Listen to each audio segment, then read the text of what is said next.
ಅಧ್ಯಾಯ 14. ಕಳವಳಪಡಬೇಡ, ಕೊರತೆಗಳು ನೀಗುವವು.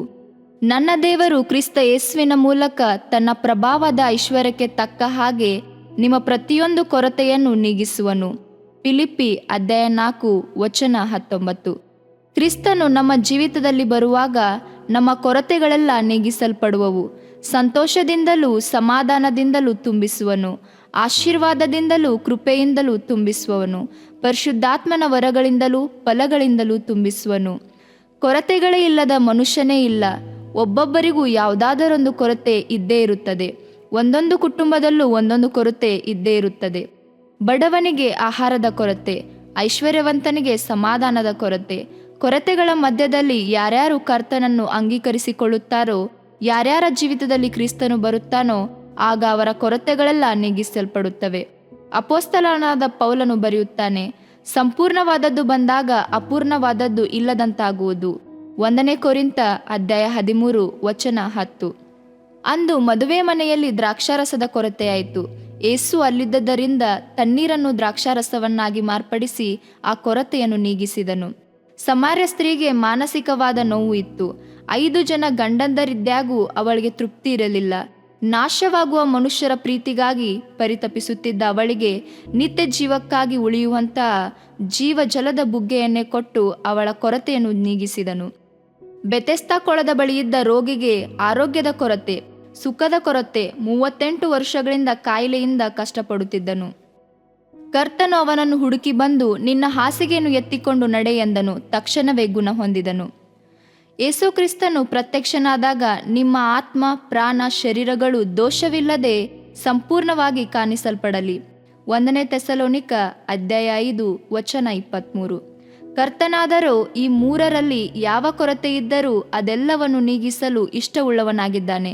ಶರೀರದಲ್ಲಿ ಒಂದು ವೇಳೆ ಕೊರತೆಗಳು ಕಂಡುಬರಬಹುದು. ವ್ಯಾಧಿಗಳು ಆರೋಗ್ಯವನ್ನು ಹಾಳು ಮಾಡುತ್ತವೆ. ಆದರೆ ಅದ್ಭುತಗಳನ್ನು ಮಾಡುವ ಕ್ರಿಸ್ತನು ಆ ಕೊರತೆಗಳನ್ನೆಲ್ಲ ಸಹ ನಿವೃತ್ತಿ ಮಾಡುವನು. ಆತನು ಸರ್ವಶಕ್ತನು. ಕೈಬತ್ತಿ ಹೋದುವನೊಬ್ಬನು ನೋಡಿ, ನಿನ್ನ ಕೈ ಚಾಚು ಎಂದಾಗ ತಕ್ಷಣವೇ ತನ್ನ ಕೈಯನ್ನು ಚಾಚಿದನು. ಆರೋಗ್ಯವನ್ನು ಹೊಂದಿಕೊಂಡನು.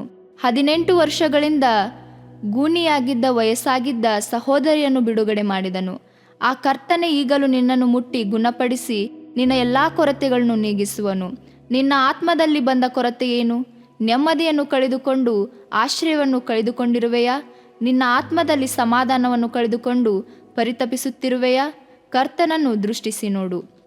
ಒಬ್ಬ ಮನುಷ್ಯನು ಲೋಕವನ್ನೆಲ್ಲ ಸಂಪಾದಿಸಿಕೊಂಡರೂ ಪ್ರಾಣ ನಷ್ಟಪಟ್ಟರೆ ಅವನಿಗೆ ಪ್ರಯೋಜನವೇನು? ಮತ್ತಾಯ ಅಧ್ಯಾಯ 16 ವಚನ 26.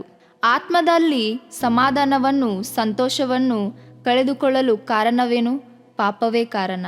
ಈ ಪಾಪಗಳು ಮನ್ನಿಸಲ್ಪಡುವಾಗ ಆತ್ಮದಲ್ಲಿ ಸಂತೋಷ ಉಂಟಾಗುತ್ತದೆ. ಯೇಸು ಕ್ರಿಸ್ತನ ರಕ್ತವು ಸಕಲ ಪಾಪವನ್ನು ನಿವಾರಣೆ ಮಾಡಿ ನಮ್ಮನ್ನು ಶುದ್ಧಿ ಮಾಡುತ್ತದೆ. 1 ಯೋಹಾನ ಅಧ್ಯಾಯ 1 ವಚನ 7. ನಿಮ್ಮಲ್ಲಿ ಯಾವನಿಗಾದರೂ ಜ್ಞಾನ ಕಡಿಮೆಯಾಗಿದ್ದರೆ ಅವನು ದೇವರನ್ನು ಕೇಳಿಕೊಳ್ಳಲಿ, ಅದು ಅವನಿಗೆ ದೊರಕುವುದು. ಯಾಕೋಬ ಅಧ್ಯಾಯ 1 ವಚನ 5. ಇದರಿಂದ ನಿನ್ನ ದೇಹಕ್ಕೆ ಆರೋಗ್ಯವು, ಎಲುಬುಗಳಿಗೆ ಸಾರವು ಉಂಟಾಗುವವು. ಜ್ಞಾನೋಕ್ತಿಗಳು 3ನೇ ಅಧ್ಯಾಯ 8ನೇ ವಾಕ್ಯ.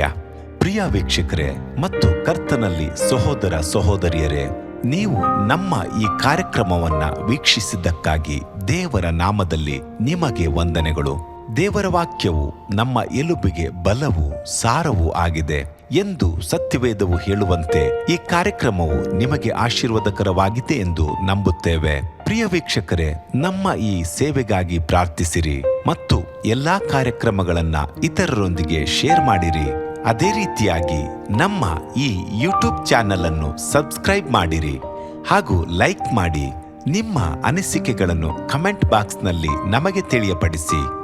ನಮ್ಮ ಸಂಖ್ಯೆ 7022104605.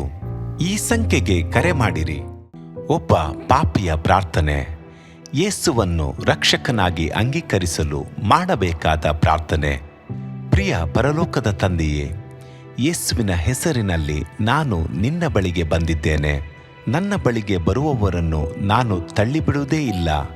ಯೋಹಾನ 6:37 ಎಂದು ನಿನ್ನ ವಾಕ್ಯ ಹೇಳುತ್ತದಲ್ಲ. ಆದ್ದರಿಂದ ನೀನು ನನ್ನನ್ನು ತಳ್ಳಿಬಿಡದೆ ನನ್ನನ್ನು ಸೇರಿಸಿಕೊಳ್ಳುವಿ ಎಂದು ನನಗೆ ಗೊತ್ತಿದೆ. ಆದ್ದರಿಂದ ನಾನು ನಿನಗೆ ಸ್ತೋತ್ರ ಮಾಡುತ್ತೇನೆ. ನೀನು ನಿನ್ನ ವಾಕ್ಯದಲ್ಲಿ ನೀನು ಯೇಸುವನ್ನೇ ಕರ್ತನೆಂದು ಬಾಯಿಂದ ಅರಿಕೆ ಮಾಡಿಕೊಂಡು ದೇವರು ಆತನನ್ನು ಸತ್ತವರೊಳಗಿಂದ ಎಬ್ಬಿಸಿದನೆಂದು ಹೃದಯದಿಂದ ನಂಬಿದರೆ ನಿನಗೆ ರಕ್ಷಣೆಯಾಗುವುದು ಎಂತಲೂ ಕರ್ತನ ನಾಮವನ್ನ ಹೇಳಿಕೊಳ್ಳುವವರೆಲ್ಲರಿಗೆ ರಕ್ಷಣೆಯಾಗುವುದೆಂತಲೂ ಬರೆದಿದೆ. ರೋಮ 10:9-13 ವಾಕ್ಯ. ಯೇಸು ಕ್ರಿಸ್ತನು ದೇವಕುಮಾರನೆಂದು ನನ್ನ ಹೃದಯದಲ್ಲಿ ನಂಬುತ್ತೇನೆ. ನನ್ನನ್ನು ನೀತಿವಂತನನ್ನಾಗಿ ಮಾಡುವುದಕ್ಕಾಗಿ ಆತನು ಸತ್ತವರೊಳಗಿಂದ ಎಬ್ಬಿಸಲ್ಪಟ್ಟನು ಎಂದು ನಂಬುತ್ತೇನೆ. ನಾನು ಆತನ ನಾಮವನ್ನ ಹೇಳಿಕೊಳ್ಳುತ್ತೇನೆ. ಯೇಸುವೇ, ನೀನೇ ಕರ್ತನು. ತಂದೆಯೇ, ನೀನು ನನ್ನನ್ನು ರಕ್ಷಿಸಿದಿ ಎಂದು ನಾನು ನಂಬುತ್ತೇನೆ. ನಿನ್ನ ವಾಕ್ಯವು ಹೇಳುತ್ತದೆ, ಮನುಷ್ಯನು ಹೃದಯದಿಂದ ನಂಬುವುದರ ಮೂಲಕ ನೀತಿಯು ದೊರಕುತ್ತದೆ, ಬಾಯಿಂದ ಅರಿಕೆ ಮಾಡುವುದರ ಮೂಲಕ ರಕ್ಷಣೆಯಾಗುತ್ತದೆ. ರೋಮ 10:10. ನಾನೀಗ ನನ್ನ ಹೃದಯದಲ್ಲಿ ನಂಬುತ್ತೇನೆ ಹಾಗೂ ಯೇಸುವೇ ನನ್ನ ಕರ್ತನೆಂದು ಅರಿಕೆ ಮಾಡುತ್ತೇನೆ. ಆದುದರಿಂದ ನಾನೀಗ ರಕ್ಷಣೆ ಹೊಂದಿದ್ದೇನೆ. ಅಪ್ಪಾ ತಂದೆಯೇ, ನಿನಗೆ ಸ್ತೋತ್ರ. ಲೂಕನು ಬರೆದ ಸುವಾರ್ತೆ 11ನೇ ಅಧ್ಯಾಯದಲ್ಲಿ ಬರೆದಿರುವಂತೆ, ನಿಮ್ಮಲ್ಲಿ ತಂದೆಯಾದವನು ಮೀನನ್ನು ಕೇಳುವ ಮಗನಿಗೆ ಮೀನು ಕೊಡದೆ ಹಾವನ್ನು ಕೊಡುವನೆ? ಅಥವಾ ತತ್ತಿಯನ್ನು ಕೇಳಿದರೆ ಚೇಳನ್ನು ಕೊಡುವನೆ? ಹಾಗಾದರೆ ಕೆಟ್ಟವರಾದ ನೀವು ನಿಮ್ಮ ಮಕ್ಕಳಿಗೆ ಒಳ್ಳೆ ಪದಾರ್ಥಗಳನ್ನ ಕೊಡಬಲ್ಲವರಾದರೆ ಪರಲೋಕದಲ್ಲಿರುವ ನಿಮ್ಮ ತಂದೆಯು ತನ್ನನ್ನು ಬೇಡಿಕೊಳ್ಳುವವರಿಗೆ ಎಷ್ಟೋ ಹೆಚ್ಚಾಗಿ ಪವಿತ್ರಾತ್ಮ ವರವನ್ನ ಕೊಡುವವನಲ್ಲವೇ ಅಂದನು. ತಂದೆಯೇ, ನೀನು ಕೇಳಿಕೊಳ್ಳುವವರಿಗೆ ಪವಿತ್ರಾತ್ಮನ ವರವನ್ನು ಹೇರಳವಾಗಿ ಕೊಡುವಾತನಾಗಿದ್ದಿ. ಆದ್ದರಿಂದ ನನ್ನ ಮೇಲೆಯೂ ನಿನ್ನ ಆತ್ಮನನ್ನು ಸುರಿಸಬೇಕಾಗಿ ಬೇಡಿಕೊಳ್ಳುತ್ತೇನೆ. ಕೀರ್ತನೆ 81:10 ಬರೆದಿದೆ, ಅಗಲವಾಗಿ ಬಾಯಿದೆರೆಯಿರಿ, ಅದನ್ನು ತುಂಬಿಸುವೆನು. ಕರ್ತನೇ, ನನ್ನನ್ನು ಪವಿತ್ರಾತ್ಮನಿಂದ ತುಂಬಿದಂತ ನೀನು ನನ್ನನ್ನು ಅನ್ಯ ಭಾಷೆಯ ವರದಿಂದಲೂ ತುಂಬುವವನಾಗಿದ್ದಿ ಎಂದು ನಂಬುತ್ತೇನೆ. ಅದರಂತೆ ನಾನು ನನ್ನ ಬಾಯಿಯನ್ನು ತೆರೆದು ನಿನ್ನ ಸ್ತೋತ್ರ ಮಾಡುವಾಗ ಅನ್ಯ ಭಾಷೆಯ ಅಭಿಷೇಕದಿಂದ ನನ್ನನ್ನು ತುಂಬುವವನಾಗಿದ್ದಿ ಎಂದು ನಂಬುತ್ತೇನೆ. ಈಗ ನೀವು ನಿಮ್ಮ ಬಾಯಿಯನ್ನು ತೆರೆದು ಮಾತನಾಡುವಾಗ ಪವಿತ್ರಾತ್ಮನು ನಿಮ್ಮ ಬಾಯಿಯನ್ನು ತನ್ನ ಭಾಷೆಯಿಂದ ತುಂಬುವವನಾಗಿದ್ದಾನೆ. ಇದು ದೇವರ ಭಾಷೆಯಾಗಿದೆ. ಈ ಅಭಿಷೇಕವನ್ನ ಹೊಂದಿಕೊಳ್ಳಲು ನೀವು ನಿಮ್ಮ ಸ್ವರವನ್ನ ಉಪಯೋಗಿಸಬೇಕು.